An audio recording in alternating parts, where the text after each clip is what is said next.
What's going on, guys? DStyleBoxing here. Thanks to those joining me live and to those who'll be joining me on archive. I wanted to go ahead and talk about old school boxing. And by old school, I'm not talking like Bernard Hopkins old school. No, no, no, no, no, no, no. I'm talking old, like way back when. Like way back when in the day. Yeah. Now I'm not talking about specific examples. I'm not talking about guys specifically, like a Jeremy Williams that was a judoka. Now I'm talking about a culture here. In back in the day, I hate saying back in the day, but because that can mean anything. But I would say pre-1940s, especially, right? And the more far back you went, the more it was into the culture, right? Especially if you go pre-Marcus of Queensberry rules, especially, right? But even after the Marcus of Queensberry rules, right, you could find photos and you could find records of professional boxers using, whether it's wrestling or jiu-jitsu or judo or some form or fashion, in their training regimens, right? It was common practice in their strength and conditioning. It was common practice, okay? In fact, the last bare knuckle champ, John L. Sullivan, many know him as the first heavyweight champion or whatever. He trained under an individual called William Muldoon, a top pro wrestler, okay? He later became the chairman of the New York State Athletic Commission, right?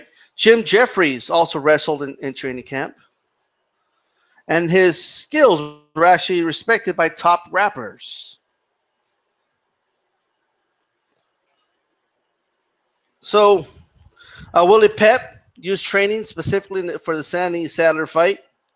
You can find photos of old-time boxers in the mat grappling.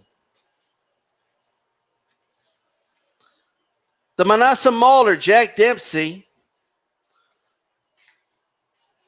obviously we know he was a heavyweight champion, destroyed Jess Willard, and had a very controversial reign, right? Because, but that aside, I mean, you have this is a man who will demonstrate his many skills, right? And he actually had a book out about close quarters combat, right? This was way back when Jack Dempsey was around. He incorporated boxing, wrestling, and jiu-jitsu, right?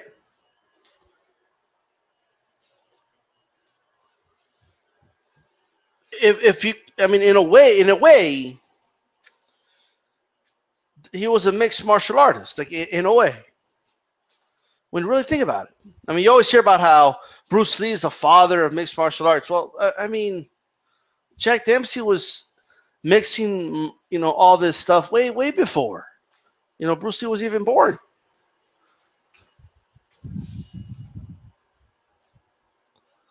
Okay. But this was before the term was even invented or anything like that.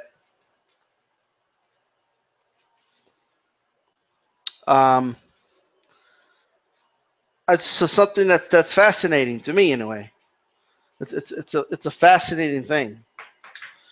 All that, of course, the more and more, because boxing really starts to rise in popularity, and especially after the Marquess of Queensberry rules, as grappling became, wrestling, you weren't going to be wrestling in the ground, you weren't going to be throwing opponents, you weren't going to be doing anything like that. So little by little, it evolved away from that, right? And by somewhere around the 1940s, you didn't really see that anymore, right? You didn't really see boxers rolling in the ground in training camp. the art of the fisticuffs was really evolving at that point, right? The the techniques in boxing, I mean, the style of fighting with just your fist was really starting to take on. It was really starting to evolve into its own unique art form. And, and unique training regimens were starting to come out of that. A specific type of athlete started to evolve out of those Marcus of Queensberry rules. And as more rules became implemented, like very small impact, but, whether it's a neutral corner, the 8 count, all these things started to, the whole thing started to take a life of its own. A specific athlete was now being built, and specific training methods were now implemented to become the supreme athlete in that type of fighting. Right? So it's a lot of these other older training regimens became very, very obsolete when the Marcus Queensberry rules came out. Even, the London Prize rules were the beginning of the end. Okay, but it's pretty clear that if it was political, right, if you really look back into it, those that wanted to stand up and fight that crowd, they won. That crowd won. Grappling went into its own thing. Wrestling went into its own avenue. Now, Jack Johnson, among other well-known boxers, had professional wrestling matches, but they're believed to have been a work. Okay? So the term a work and a shoot are big in professional wrestling today, but they're used in different contexts today. Meaning fans use those terms today. Back in the day, those were underground terms that they would use. But at that time, right, when professional wrestling went its own way, grappling went its own way. It's hard to distinguish what was a work, what was a shoot, was it halfway there or whatnot in wrestling. And it was, because we know what wrestling evolved into. I mean, we know where it came. I mean, there used to be a connection between, ironic enough, between professional wrestling and boxing. But once wrestling was outlawed from prize fighting and became its own entity, the reality is people didn't find real wrestling that interesting. They didn't find a shoot that interesting. So that's put to work, right? It wasn't until like maybe the showmanship became a big thing in wrestling around maybe the 1940s, 1950s with the Gorgeous George and whatnot. And then from there, little by little, and then people just started, the more the showmanship became, right, the more they learned how to work a crowd, the more and more people that knew about fighting started realizing that this shit ain't real. You could find people in the 80s that were still arguing with people that wrestling was real, right? And of course, they later, admitted it wasn't, and they called it sports entertainment, and then you have what you have today. I mean, that's look at where wrestling ended up, and look where boxing ended up. I do believe that at one point, I mean, even if you go back to the 60s, right? These guys like Bruno Sammartino, these were real strongmen. Like these were guys who had legitimate wrestling skills. They were, they could hold their own, and if somebody picked a fight with them in the street fight, you know what I mean? Today, that's not really the case. It's a whole different thing today. Wrestling. It's a whole different animal. It's like they admit up front it's a show. But and half of those dudes aren't even tough. And you can just tell they're not. But yeah, this wrestling went its path, man. pure grappling went that path, went that one direction, into what we have today. You know, it's kind of strange. You know, but and then of course boxing where it went. You know, but there's a link there. If you keep going back, the more back you go, pre-Marcy Queensberry, pre-London Prize rules, right? How you can go even more back, you know, and it's crazy the amount of stuff that was allowed, including weapons, in prize fighting, right? But it's just an interesting thing, man. You know, it's old school boxers, man, like from like pre-1940. I mean, don't get me wrong. I mean, it's boxers from the Ali era, in the 70s, 80s, 90s, were fucking badasses too. Okay, so don't get me wrong, but what I'm trying to say is, you know, boxers pre-1940. I mean, these guys were well equipped to handle themselves in street fights. You know, like you know, they really could. You know, they would have, in my opinion, an easier transition into mixed martial arts than a modern boxer, because of their training and because of the experience they had in grappling. You know, I think they would have an easier transition. You know, but that's just not what's required in boxing anymore. You know what I mean? It's a specific athlete was designed now for the sport of boxing, evolved away from that. You know, simple as that. But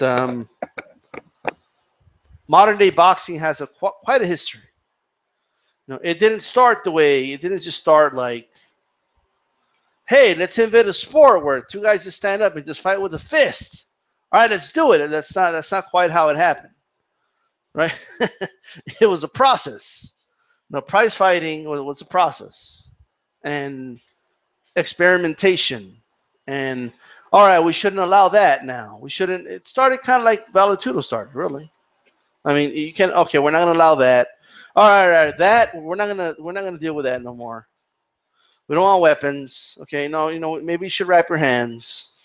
All right, maybe we don't need guys in the ground. Okay, maybe we don't need guys throwing each other around. Okay, maybe you shouldn't wear those steel toes. Okay, maybe, you know, we should have dudes in the ring. There's seconds in the ring. Maybe they should be outside of the ring. Okay, maybe we should have a ring. All right, maybe we should have ropes. You know, maybe we need a ref in there. You know, maybe we shouldn't have contracts decide how a winner and a loser is decided. Maybe we should have a set rules and standard on how winners and losers are made. Okay, or decided, that is. You know, all that was a process. You know, all that was a process. You know, well, you know, maybe we should have boxing gloves. They should wear, you know, mitts for these fights. You know, maybe, you know, we shouldn't allow this. We should, you know, and little by little, and all this was cues from the fighters themselves and cues from the crowds.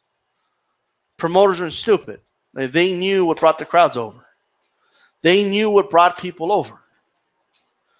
And they knew, okay, when these guys are up on their feet, you know, throwing bombs, you know, that's when people show up. That's when people go crazy. You know, and it's just evolved into what evolved. Hey, maybe we shouldn't have this dude that weighs 160 pounds, you know, have to always fight these guys that are 190 pounds. Maybe that's not a good idea. Maybe we need to have weight classes. Maybe we should have a cutoff. You know, maybe we need more because this 160-pound guy is a giant compared to this 130-pound guy. You know, why don't we just have the small guys fight each other? You know, it was a process. Boxing was a process. It took a long time for this process to build. You know, it evolved into what it is today, right? And that's that. Should boxers, and this is the ultimate question, today, you know, and I brought this up in another video, should boxers today learn some grappling, learn some Brazilian Jiu-Jitsu, or learn some mixed martial arts?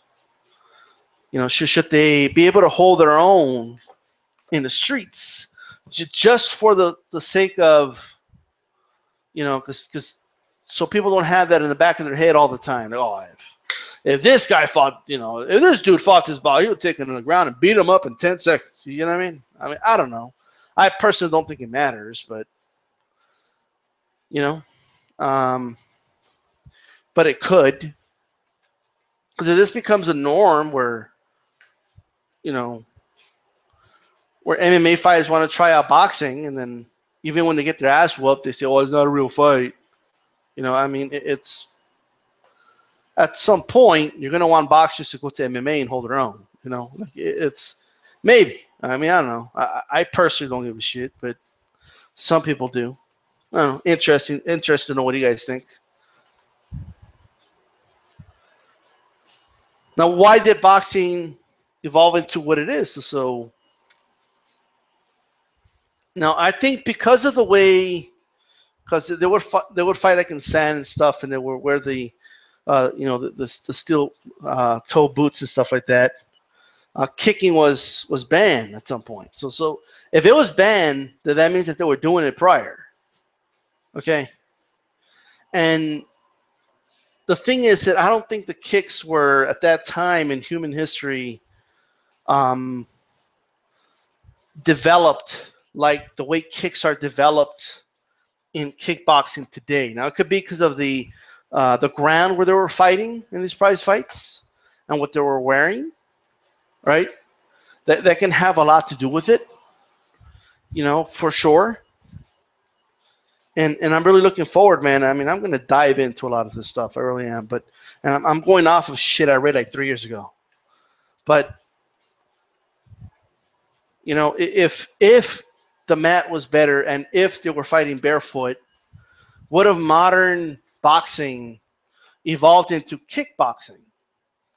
And then we wouldn't have ever had pure boxing the way we know it today. I think that is very possible.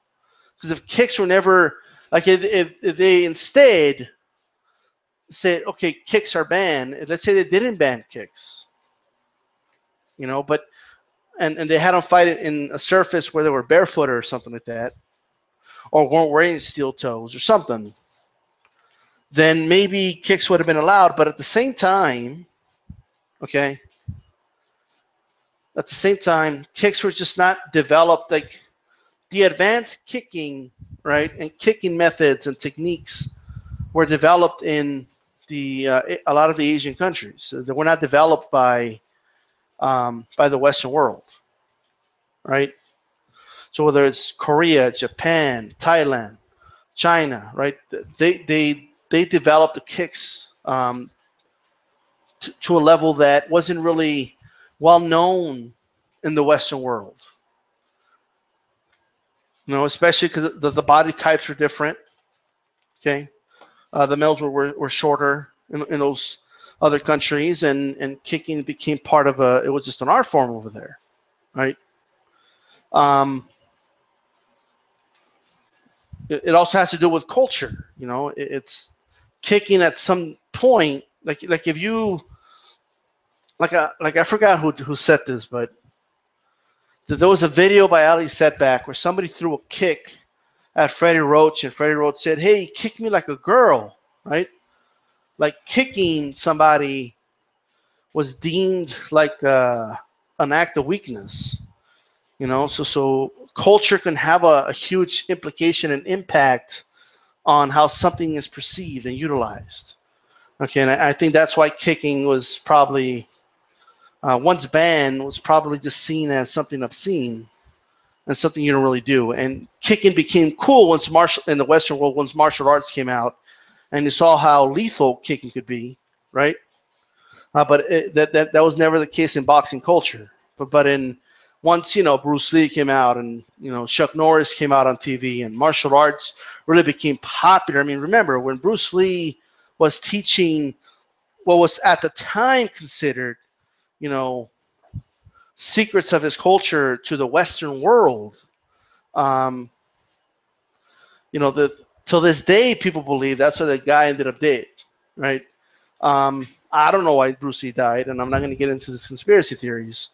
But that was a no-no, right? That was a big no-no. I mean, boxing was known as the Western martial art, wrestling as well. But as far as, quote unquote Chinese boxing, quote unquote the Eastern style of fighting, with kicks and knees and stuff like that, those techniques were sacred in that side of the world. Teaching a Westerner that was, an act of betrayal, in the eyes of some. That's Bruce Lee got a lot of flack for that. Okay, but nonetheless, you still see, like today in MMA, little by little, that, like, I would imagine that if they were grappling, pre, London prize rules, okay, that a lot of they were at a standstill a lot of times. That would probably cause a lot of people booing, because even you see that today. When two guys are in the ground in the UFC and nothing's happening, the crowd starts booing. That's what they start doing, right? If they'll start chanting "stand them up" and stuff like that, right? And some of the best fights that they have is when they're standing, when they stand and fight. Look at the guys that became big stars. It's what they do when they're stand up. Look at what Conor did. He's knocking guys out on his feet with his hands, by the way. Anderson Silva was an unbelievable stand-up fighter. John Jones, while he can fight in the ground, he's really good in the ground. It's what he does on his stand-up that really amazes people. So Jordan St. Pierre was always criticized massively by MMA fans, because, he would take the fight to the ground, and they will say he was a dry humper and stuff like that. Okay, Cormier, who I actually like Cormier. I don't know why people don't like the guy, but he gets booed when he takes guys to the ground.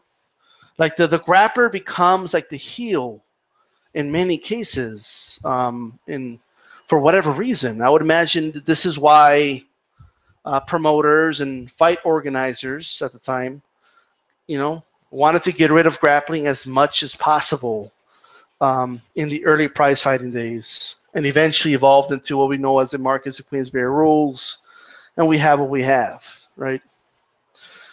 Anyway, but just wanted to kind of talk about that briefly, right? Put that out there. This is DStyleBoxing. Keep it boxing. Hey, I'm out.